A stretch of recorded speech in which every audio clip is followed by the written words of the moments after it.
Ketum PBNU sindir Capres mengatasnamakan NU, padahal bukan NU. Kalau soal sikap sudah saya sebutkan berulang kali, ya bisa tegaskan sekali lagi di sini bahwa tidak ada calon atas nama NU. Saya ulangi ya, tidak ada calon atas nama NU. Saya setuju dengan statement itu karena saya sama sekali tidak mengklaim sebagai kiai-kiai PBNU. Masih berujukannya lagi ini. Jadi kalau ada calon itu ya atas nama kredibilitasnya sendiri, kapasitasnya sendiri, track recordnya sendiri dan seterusnya. Tidak ada atas nama NU. Kalau ada klaim bahwa kiai-kiai PBNU merestui, itu sama sekali tidak benar karena tidak pernah ada pembicaraan di dalam PBNU mengenai calon. Sama sekali selama ini sama sekali tidak pernah ada pembicaraan di PBNU tentang calon-calon presiden. Tapi yang hadir adalah memang kiai-kiai besar di NU. Kiai Manarul Hidayah, Kiai Syihab, Kiai Khalil As'ad, Kiai Abdul Salam, Kiai dan banyak kiai-kiai yang memang Kiai Khalil Sidogiri. Banyak kiai-kiai yang bahkan karena mendadak mengirim wakilnya untuk mewakili itu. Jadi kiai-kiainya lengkap. Dan tidak ada satu kalimat pun saya menyatakan itu kiai-kiai PBNU. Tapi kiai-kiai NU memang mereka. Ya kayak saya ini kan NU tapi bukan PBNU gitu loh. Jadi nggak ada masalah. Saya akan sepakat sami'na wa ata'na. Kita lihat apakah pemimpin kita, calon pemimpin kita ini ya pernah menggunakan agama sebagai alat untuk memenangkan kepentingannya atau tidak. Kalau agama diperalat untuk merebut kekuasaan, jangan dipilih. Bagi PKB itu tidak masalah, itu statement yang sungguh kami sangat hargai. Nah, karena apa? Karena memang politik NU itu PKB. Jadi tidak usah lagi dibantah-bantah. Masa mau menghapus sejarah tahun 98 di mana PBNU memfasilitasi lahirnya PKB. Ketua Umum Pengurus Besar Nahdlatul Ulama atau PBNU, Yahya Khalil Stakuf menegaskan, pihaknya akan memberikan sanksi bagi pengurus yang menggunakan lembaga NU untuk kepentingan politik praktis. Kalau ada pengurus NU kemudian menggunakan lembaga NU untuk kegiatan politik praktis, langsung kami tegur, tegas Yahya. Apabila sanksi teguran tidak diindahkan, kata Yahya, ada prosedur pemberian sanksi lain. Ada prosedurnya, nanti kami peringatkan. Kalau diulangi, peringatan kedua. Kalau diulangi lagi, bisa diberhentikan. Sudah ada mekanismenya. Sekali diperingatkan, sudah kapok biasanya, terangnya. Yahya mengungkapkan bahwa beberapa waktu lalu sempat ada beberapa pengurus di tingkat kabupaten yang diberi teguran karena mengadakan deklarasi calon presiden di kantor NU. Ini ndak boleh, kami tegur. Misalnya dia pribadi ikut ke sana kemari itu hak pribadinya, kata Yahya. Apabila ada calon presiden yang bukan pengurus NU, namun mengatasnamakan NU, Yahya mengatakan bahwa pihaknya hanya bisa memberikan klarifikasi. Kalau ada capres mengatasnamakan NU tapi bukan pengurus NU, ya kami juga bisa mengatakan itu tidak benar. Akan tetapi, kan kami tak bisa memberi sanksi apa-apa kalau bukan pengurus, jelas dia. Diketahui secara terpisah, Ketua Umum Pengurus Besar Nahdlatul Ulama, Kiai Haji Yahya Khalil Stakuf menyambangi Istana Kepresidenan Jakarta pada Senin malam 4 September 2024.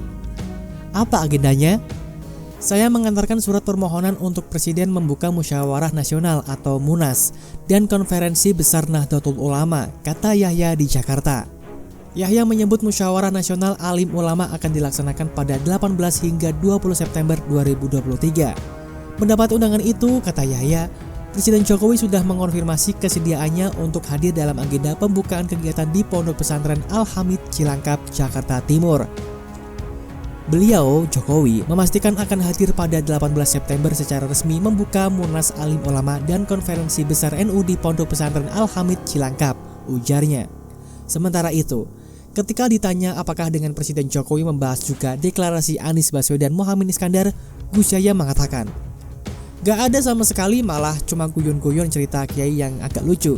Seharian ini kan terlalu capek beliau, ada 13 meeting dengan berbagai tokoh internasional, katanya.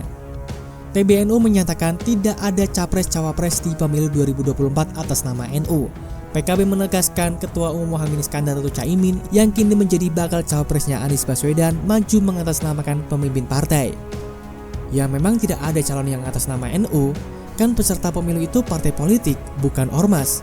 Jadi ya atas nama PKB, dan memang Gus Muhaimin itu Ketua Umum PKB bukan Ketua Umum PBNU, kata Lukmanul Hakim. Lukmanul mengatakan adanya dukungan dari para kiai itu karena Caimin cucu pendiri NU. Dia menilai tidak mungkin partainya menolak dukungan-dukungan yang muncul. Bahwa ada dukungan dari kiai-kiai sepuh NU, kan memang Caimin itu cucu pendiri NU. Kiai Haji Bisri Sansuri pasti mengalir doa dan dukungan dari kaum Nahdliyin. Masa ditolak, ujarnya.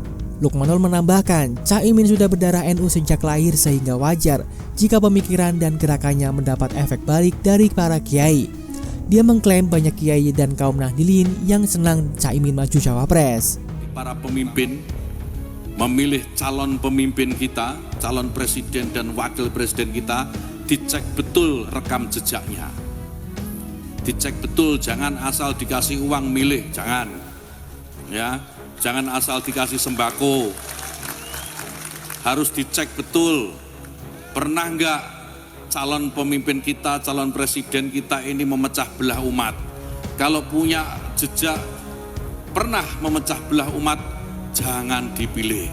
Nahdlatul Ulama atau Nahdliyin selalu menjadi rebutan, tokoh Nahdliyin menjadi rebutan. Dan hari ini mandat itu diberikan kepada Gus Imin, cucu Mbak Bisri Sansuri, pendiri Nahdlatul Ulama. Kader tulen NU, dan itu nggak bisa dibantah. Pakai data apa untuk membantah itu? Kalau lihat basic pilpres, katanya ya kita lihat basic pileg dulu dong. Jadi kita lihat misalnya surveinya Caimin ini di berapa persen.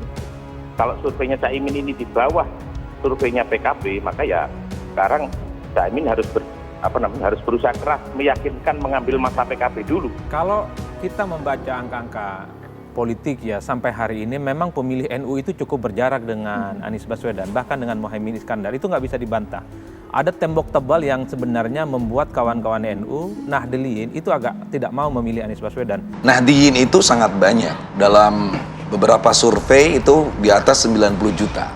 Ini tentu menjadi pasar yang sangat besar untuk politik. Dan Nahdliyin itu cerdas, dia akan menemukan referensinya kepada siapa memilih. Justru tergantung caleg siapa, itu yang pertama. PBNU bukan pemilik warga Nahdliyin. PBNU itu ormas, bukan perseroan terbatas yang dimiliki oleh beberapa orang, bukan. Ini milik umat.